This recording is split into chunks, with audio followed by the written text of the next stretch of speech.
This tutorial is designed for adults, not children, so there will be bad language. Hello, my name is Permanent Mark, and if you're watching this, that means you are interested or you want to get into rug tufting. So bear with me, and I'm going to help you avoid all the mistakes that I made, and there was a lot.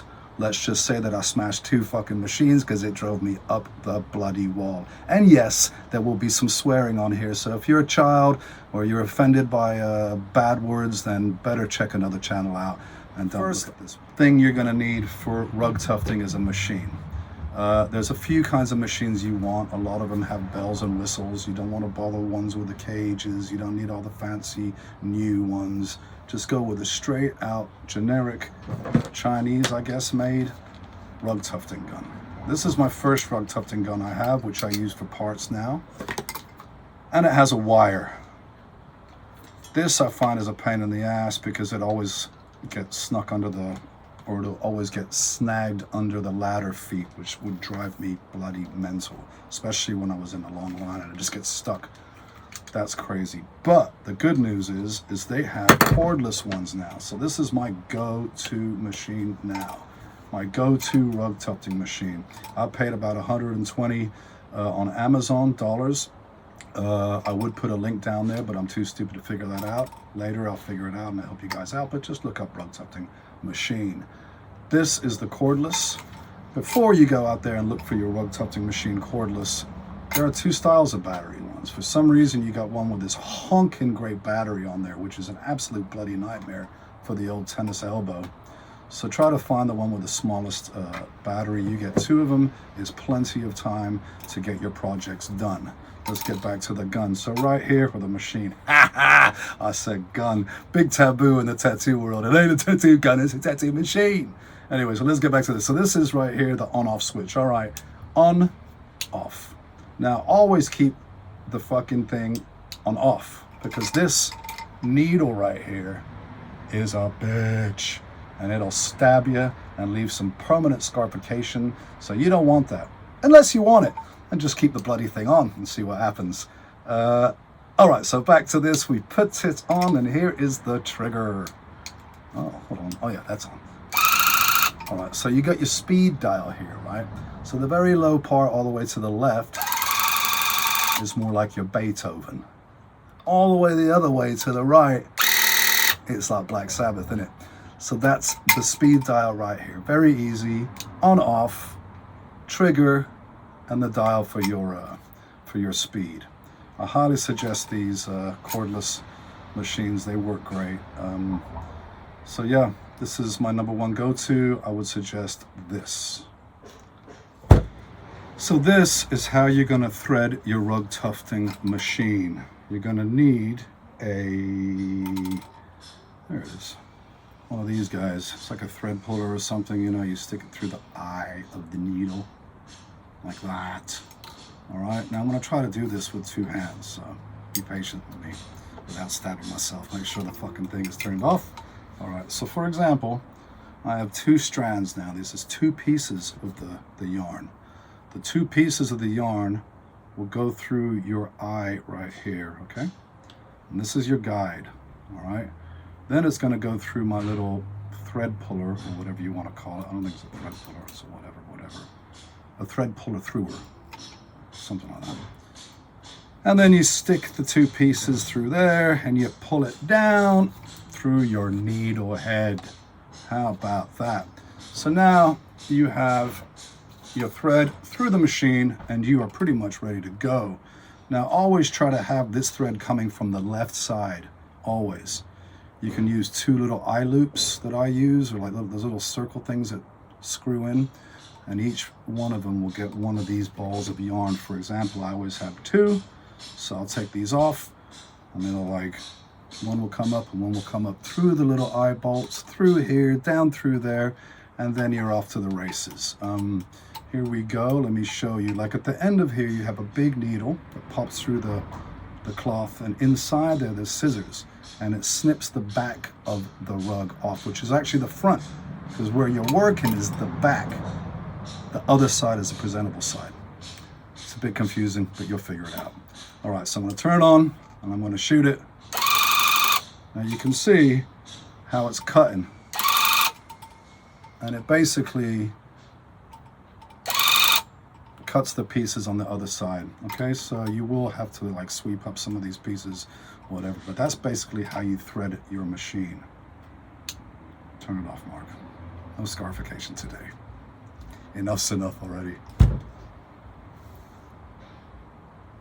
Okay, so next I want to show you how to clean your rug tufting machine. Now it's really important, I think, that every time you use it, or before you're going to start using it after a day or something, just take a brush and go through the inside and get rid of all these little fur balls and pubes and everything else in here. You want them gone. Just keep it nice and clean. Now I use this little WD-40 pen. People are going to be like going, but that's the wrong bloody lube, you need the special lube. I don't give a shit. I'm not paying you a bunch more money for some spectacular lube. This does the trick for me. I like the pen because it doesn't spray everywhere. I just put a couple dabs on the corners of these little bars, right where it goes in and out. And then that's it. Turn the bloody thing on. Try not to stab myself. Let it slidey, and we're good. So you want to brush it down. Before you use it, just put a little bit of WD-40 on. You don't have to do it all the bloody time, but I would suggest to give it a little brush down. And this is a close-up of the rug tufting machine. This is your on-off switch, on, off, on, off. This is your speed dial, low to high. The reverse of the machine, again, cordless, battery operated. You'll notice my tennis grip on, pull the trigger, and you're off to the races. Off, always remember the safety. Next, you're gonna need your monk cloth or your rug tufting cloth. This is a small piece, it's an example. And as you can kind of see, and I'll get close-ups later, it's got little holes in it. So it's really tough material. That's why you can stick the needle through it and it doesn't rip. Don't think you're gonna get one of these and start doing shit on your Levi's, because it won't happen. You're gonna need some kind of monk cloth or burlap, which some people use, but this is the best, I think. So any kind of rug tufting cloth, I've tried them all, and they all work just as good as each other. So you're gonna need a rug tufting cloth, number 2. Next, of course, you're gonna need yarn. All right, so my favorite 2 companies for yarn right now, thank God they're the cheapest companies. So win-win, right? Red Heart, absolutely great. 4 gauge for sure, you need a 4 gauge. The other ones are too thin or too thick.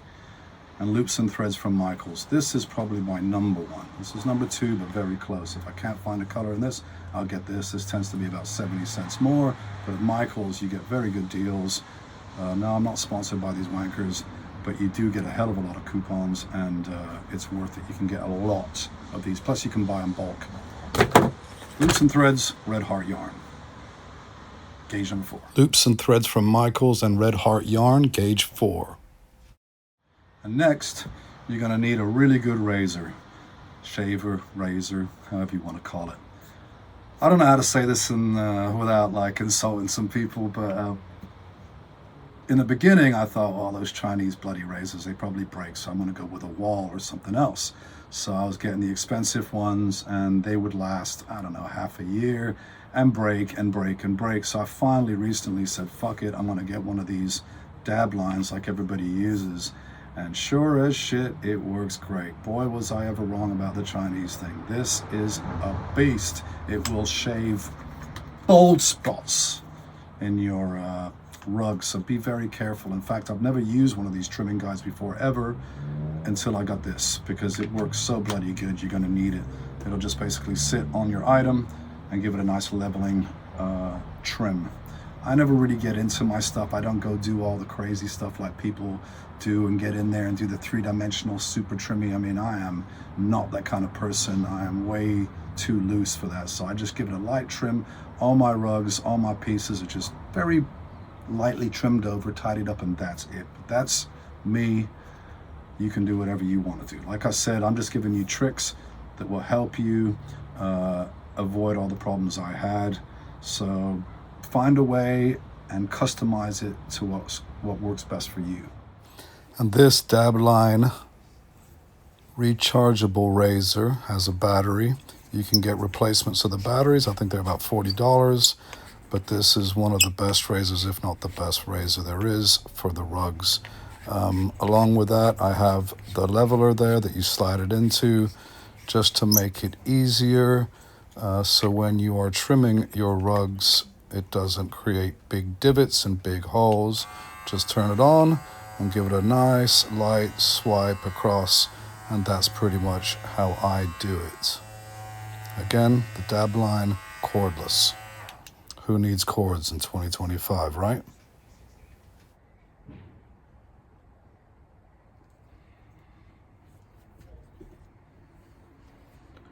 Next, we're gonna go to a yarn winder, okay? Because when you get them in these skis, they tend to like get stuck in there and they don't pull out so easily. Some people just use it right out of the ski, out of the yarn ski, but I prefer to use a winder. Now they got the little plastic ones, which are, I never tried them, but I would imagine pretty useless. Plus you can't get really big balls out of it. Big balls. So like, I like big balls, so I prefer to use this heavy duty winder. It's about 35 bucks. It ain't so much difference, probably like an extra 50.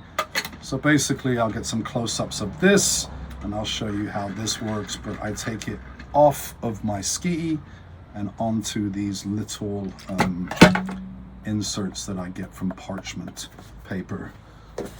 These guys right here, I find that this really works well for me. When you're ready to start a piece, pull it off. Don't do it before, because this will tend to crunch together and then it gets a bit snaggy and it will pull out of your machine the threads and it'll drive you crazy. So when you're ready to do your tufting, pull it off and use it, and then it's fine. So you get your thread, and what you're gonna do is slide it through the front hole from back to front, and then down, and going towards your left, pull it out to the left. Then you're going to want to go up and tuck it into the slot right there. Make sure it's nice and firm. I like to grab my yarn not too tight, just to keep it steady. Give it a bit loose of a pinch. If you do too tight, nothing will happen. Just give it a nice loose grip and it'll make your life a lot easier. And when you're coming down to winding and it is a wrap, I get my little insert and then I pop it on just like that. Now I have two little balls ready to go. What you're gonna need is a carpet tack strip.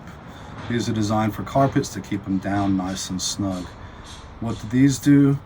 These provide grip for your frame, so when you put your monk cloth and stretch it, it'll hold it taut and make it strong, so you can go right ahead and tuft right inside it. They come in these kind of big packets. You can buy them at Home Depot.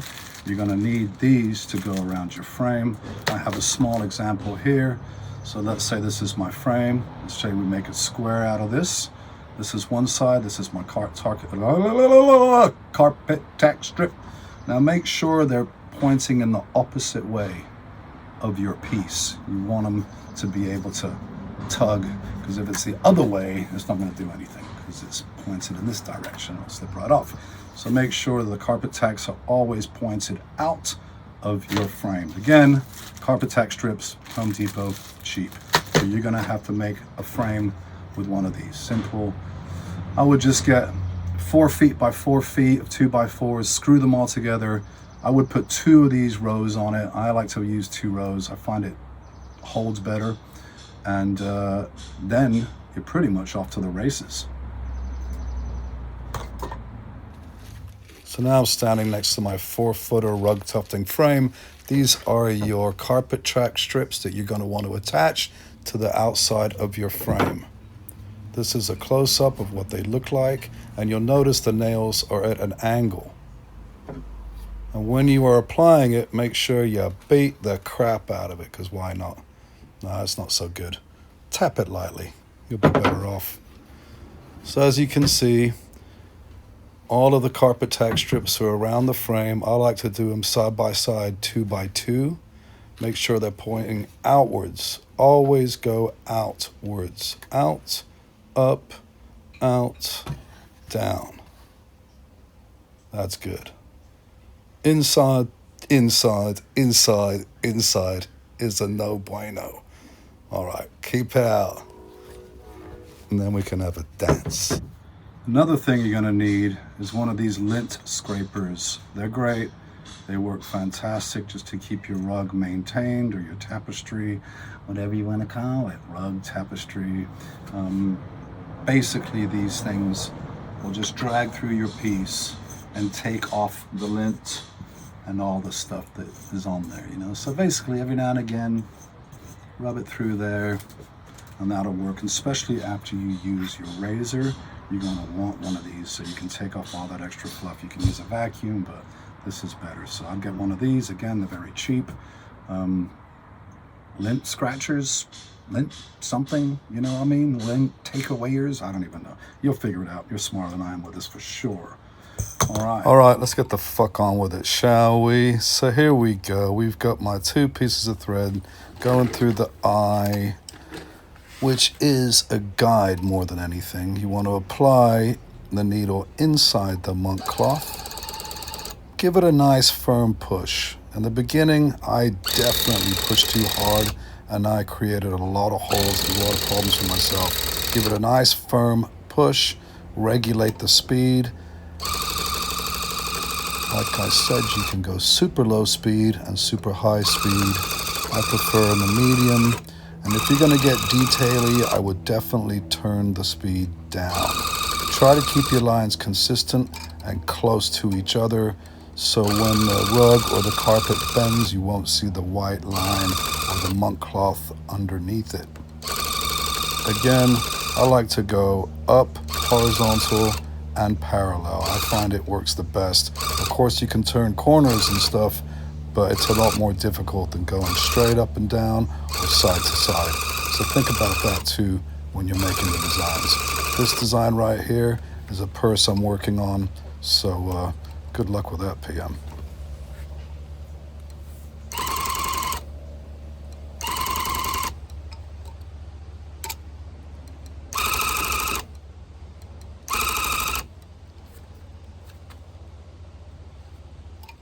And that's it. Thank you, ladies and gentlemen, for watching today. Please push the love button and the subscribe button. I'll have some more tutorials coming up soon on some interesting subject matters. Until then, Permanent Mark signing out. Enjoy your day and love every minute of your life, please, because it is bloody short. So enjoy it while you can. Cheers.